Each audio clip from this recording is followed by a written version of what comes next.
Hello ladies and gentlemen, and welcome back to Sunless Skies. I have just gone back to the Reach to repair my ship, and we should be ready to explore a little bit more of the Blue Kingdom. I don't really know what my plan is today. I mean, we've still got half of the place to explore. In the last episode, I was declared undeceased. I am alive, so that means the Logis will be not hostile. Some of them will be hostile. I can't remember what colours are the hostile ones. So, I mean, I think I'm going to go back to like the Forge of Souls, see if we can get in there maybe. I can't remember what status we needed in order to get into the Forge of Souls, but there's only one way to find out, and I'm heading for a dead end. I'm going to give the warning if I've had no sleep, so this could go horribly wrong. I mean, I haven't died the past few episodes. I've almost died. I mean, there was that one time where the game crashed and it kind of saved me. But we should be fine. Hopefully, as long as I don't have to fight all of the Logos at the same time, we should be okay. In theory.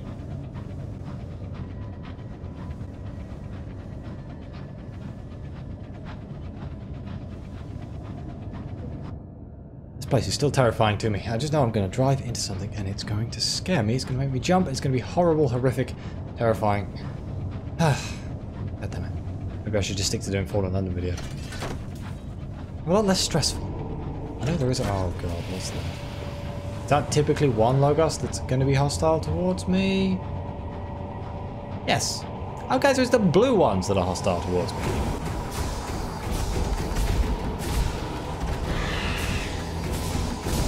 Oh, guards here from the Anteceased. That kind of makes sense. Let's get to a bit where we can actually fight it in the open. If I can fight it one-on-one, I'm pretty confident I won't get my head kicked in. Still coming. I can hear it.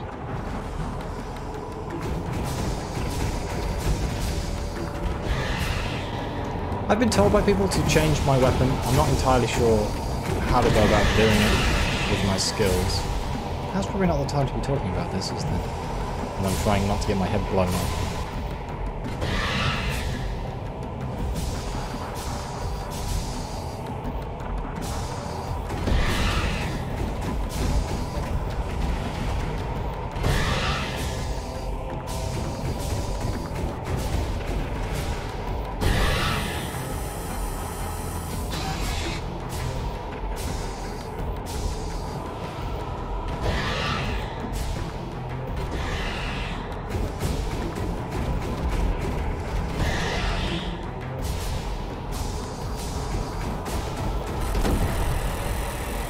There we go, we got him.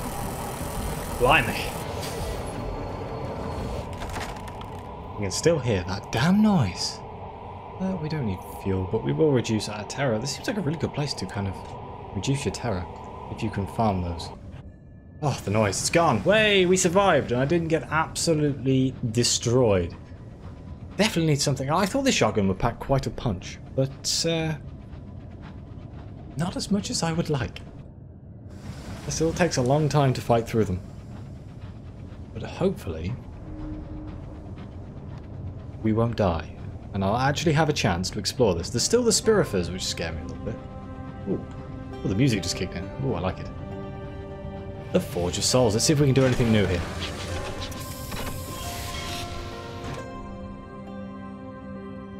A colossal many-towered citadel contains the Lyceum, an ancient library and rumoured to hold the fabled Forge of Souls within its depths. Court of Dust, a sombre citadel of many towers broods behind high bronze walls.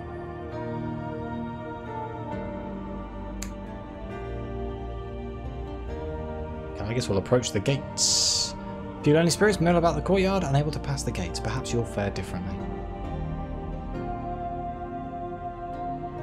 Oh.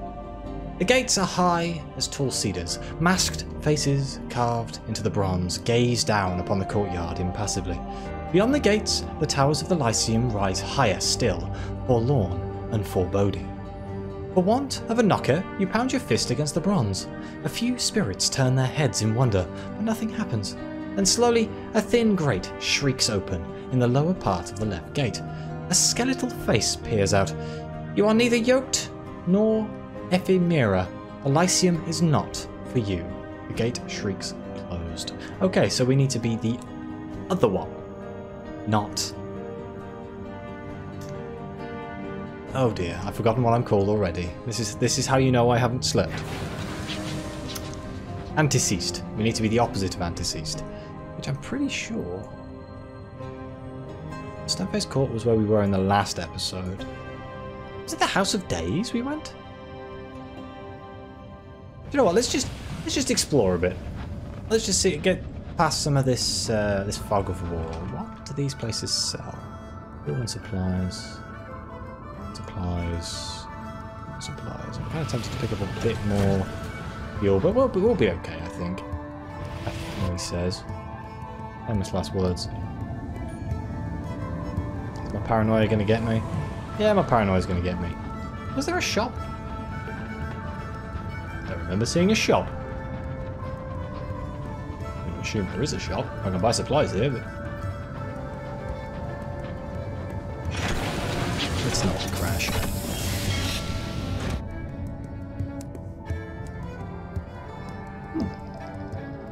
Oh, wow. Bargain, that's a cheap. Hang on, how much space do we have? Do we have enough space? I mean, that's really cheap. A visiting London aristocrat has become besotted with the scale and splendour and sequence of the Blue Kingdom. He sees no point in delaying his return here as one of the dead, and is selling his pension of hours in order to accelerate his end. Oh, that's horrendous. I want to be here forever, so I want to die. I mean, I guess that's what he wants.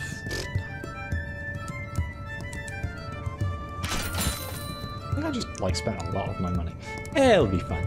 We're really heavy now, so we're going to use more fuel.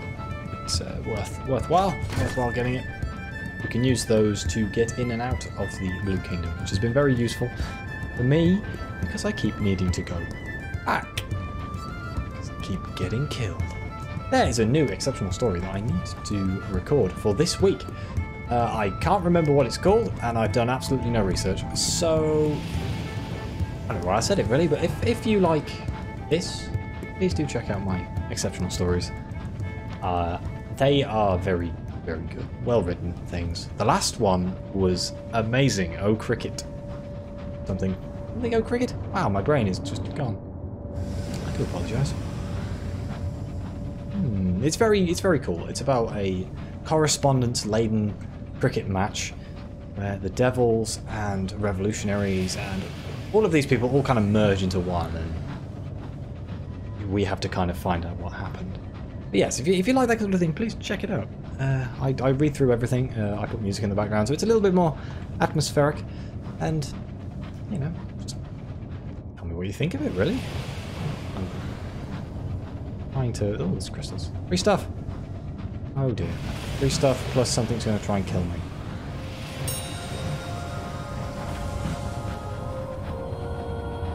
Ah, it's another.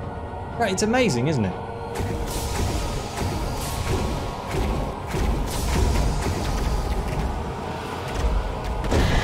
Make some of them friendly. All we find are the damn hostile ones.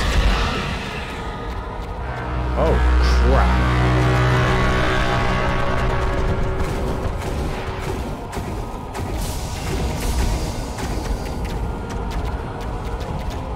A hasty retreat. Luckily, I think the Spirifers hate the Logos as much as we do.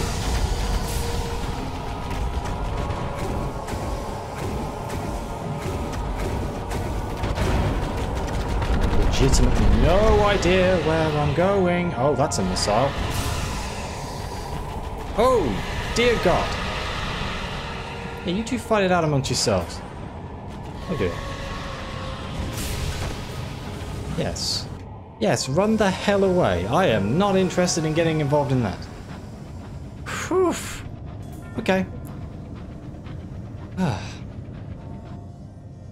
That was stressful. Let's send out the bat.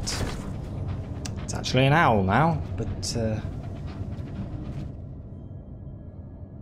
it's just random stuff. I can hear gunfire to my right, which is terrifying.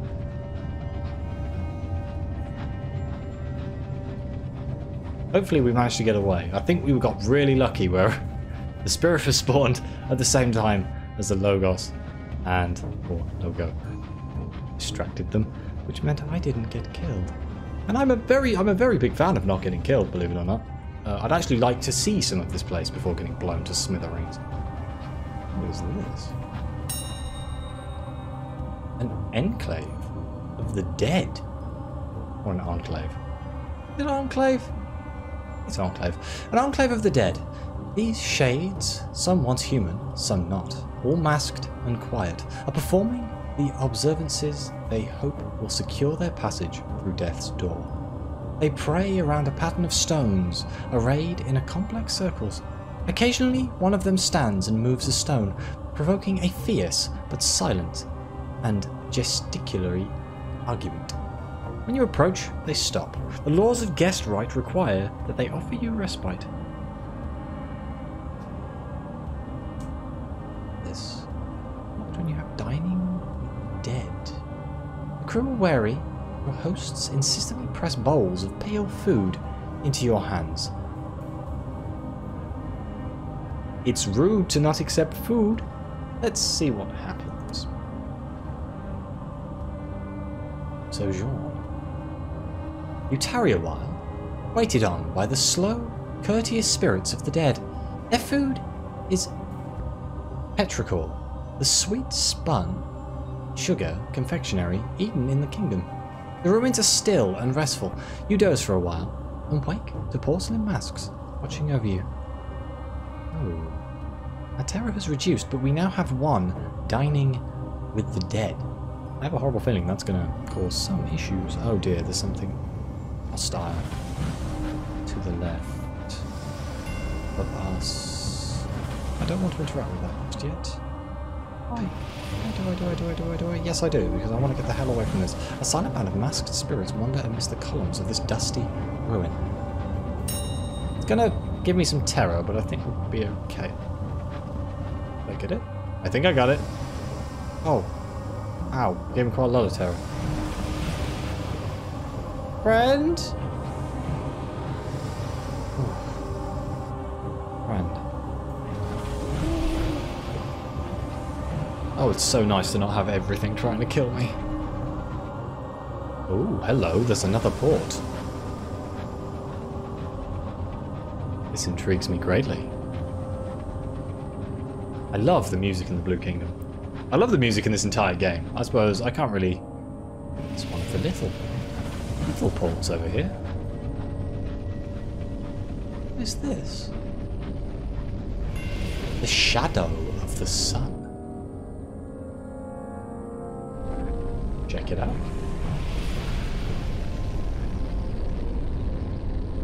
Awesome name for a place. Thriving flower beds, statues, obsessively trimmed grass, an ornamental lake, shining and perfectly circular, like a dropped shilling.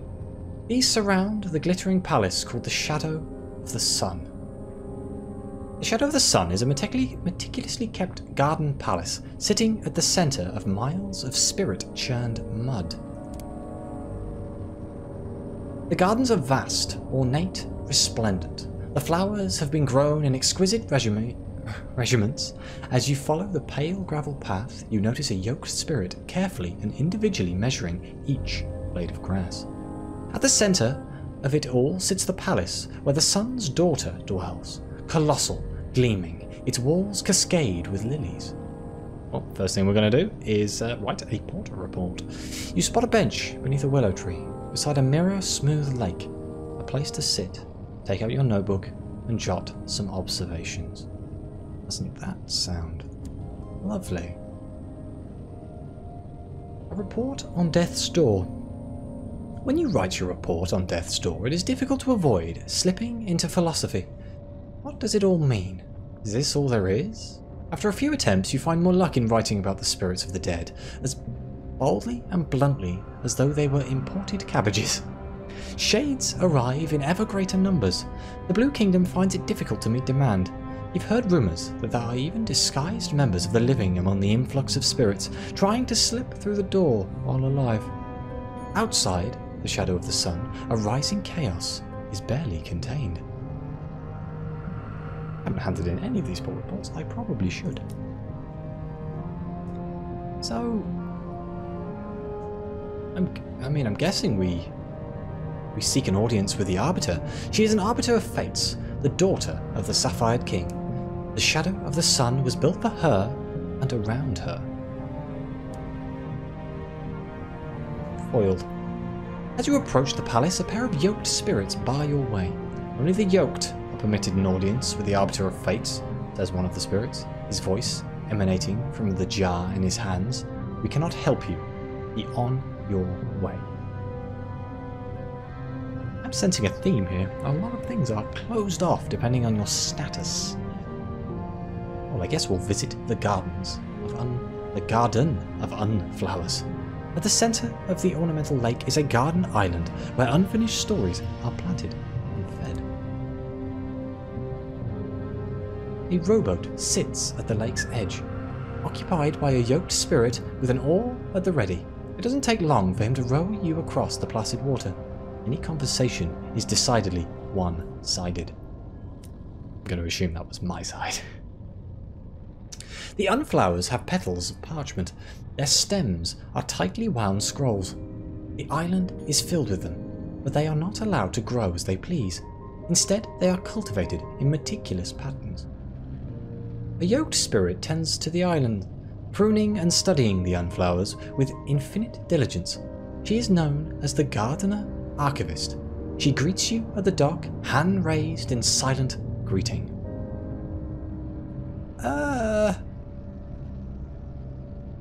Do we want to pick a flower? I mean, if they're so meticulously planted, picking it seems like they're going to go mad. I mean, right, 54%, should we give it a go? Densely packed words cover the petals. As you start to read, the parchment blackens. Hooray! Unsatisfying. You manage to skim the Unflowers page petals faster than they can deteriorate. It's the story of a trial. An accused murderer who didn't commit the crime, a bribed judge, a duped jury, a callous prosecutor. Only the defending lawyer can save him, but the odds are overwhelming. She receives a strange note, perhaps from the actual culprit. She embarks on a fateful search for the truth. But as you approach what could be the conclusion, she catches an obscure strain of flu. The trial proceeds without her. She dies, coughing and bedbound, not knowing its outcome. The parchment crumbles to nothing between your fingers. Wow, that's what I expected at all. So, what are these Unflowers? When the dead pass through the... What word is that? Oh, bloody hell. I need to find out what this is. I haven't done this for a very long time, but Catafalque.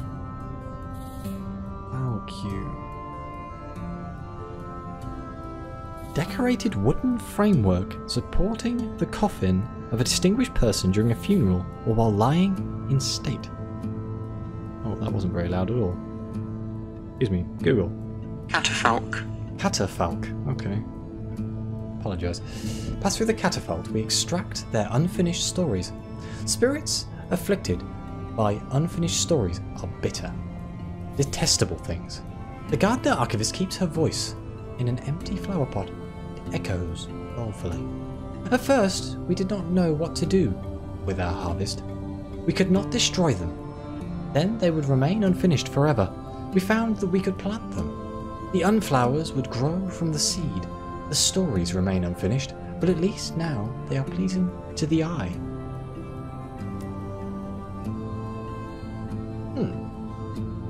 Shall we ask the gardener what's wrong? She is fidgeting with her robes. She looks like she's working up the courage to ask a favour. Well, I am all for helping people, so let's try. What is wrong? It takes her a moment to work up the courage to unburden herself. Every decade, I am ordered to raise the Unflowers and plant anew, she says finally. Even though it leaves their stories unfinished forever. It's a matter of space, you see. We don't have room for them all. That time's approaching again. The ending of the unended. Before that day, Can you help me finish as many of these stories as we can? So we can either help her, she bows her head in a mixture of gratitude and relief, or we can't help her, she nods without expression. Of course, her porcelain mask remains impassive, but her shoulders slump. Let's try. I don't know what this is going to involve, but we will have a go. I can't tell you how thankful I am. The Gardener-Archivist pauses to collect herself. With a magnifying glass and a mirror and a great degree of care, I can read the beginning of an Unflower story without causing it too much wilt. I'll select one for you that I think can be ended without too much trouble. Come back when you're ready to begin. So, we have agreed to help the Gardener-Archivist finish some of the unconcluded stories in her garden. I mean, let's see what the first story is. I hope it's not on a timer. The Gardener-Archivist will select an Unflower whose story you can end. He hands you a flower pot. It contains an Unflower, a huge and delicate papyrus blossom, sprouting from ink-black soil. Don't read it until you arrive at your destination. Cautions the Gardener-Archivist, or it'll decay into nothing. You must take this to the Eagle's Imperium in Eleutheria, says the Gardener-Archivist. Once there, read the Unflower. You'll know what to do. Ah! I do need to go to Eleutheria because I need to go to Pam to do the aunt storyline. I am remembering these things. I am getting distracted by this place. Take the Unflower. All stories can be ended with the right character. Somebody remind me. If I go to Eleutheria and I forget about this, please, God, one of you people who watch this, remind me. The Unflower shrinks from your touch. With one swift motion, you pluck it from the pale soil. Okay, return to the central gardens. The ferryman is waiting patiently for you, his oar across his knees. Well, we can't visit her, so visit... No, perhaps not. Perhaps not. Ignore me. Can we leave? Okay, that's it. We're done. Let's undock. There was a horrible noise.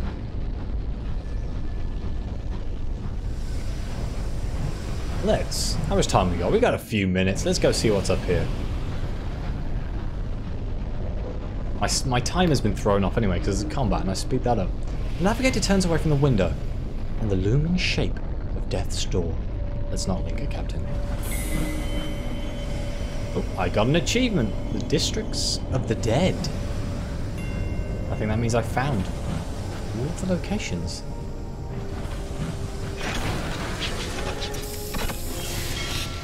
I haven't achieved much, but I found everything. A knot of houses surround the station. Past these, the landscape declines into mud and misery. Somewhere beneath that bleak mire lies the Catafalque. Oh, god damn it. I've forgotten how to say the word. Hang on. Catafalque. Lies the Catafalque where spirits approach their end. I literally just learned how to say that word. Oh, damn it. Okay, Death's Doorstop. An austere, ugly little town has sprung up around the station, built and inhabited by spirits too afraid to pass beyond the door.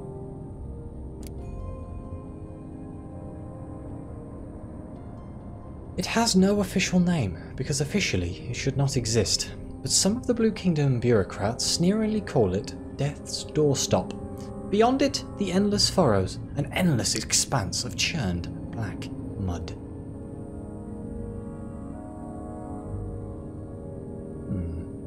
One of the streets of the officially nameless town. A town of spirits, too cowardly to pass on.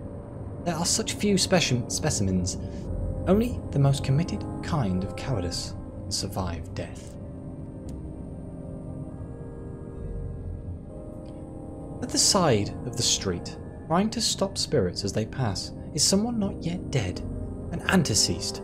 He wears a mask, but it is pushed up to his forehead, nose in the air. He is pushing a cart marked Curios of the Blue Kingdom, made of wood and painted with a design of a lotus blossoms. He catches your eye. Do you have any artworks or masterpieces of the Blue Kingdom that I could buy? Is this the guy that I ripped off? I'm afraid I don't have anything for you, friend. I mean, I guess I'll try. Ah? Oh. He's gonna curse me again. And then, 10 seconds of belief, and then he gets the good look, and curses your lying kind, both now and at the hour of your death. May you be turned back at death's door, after 100,000 years of waiting, he says. May all your documents go unstamped, may you never be able to complete the last ritual of application. May you be assigned a voice that squeaks, and may the other spirits laugh at you, and may you get lost in the house of days. Probably none of it will stick, but you get away as fast as you can. A little bit of terror. Okay. Okay, let's make your way to the Endless Furrows. Careful, the mud can devour a whole boot.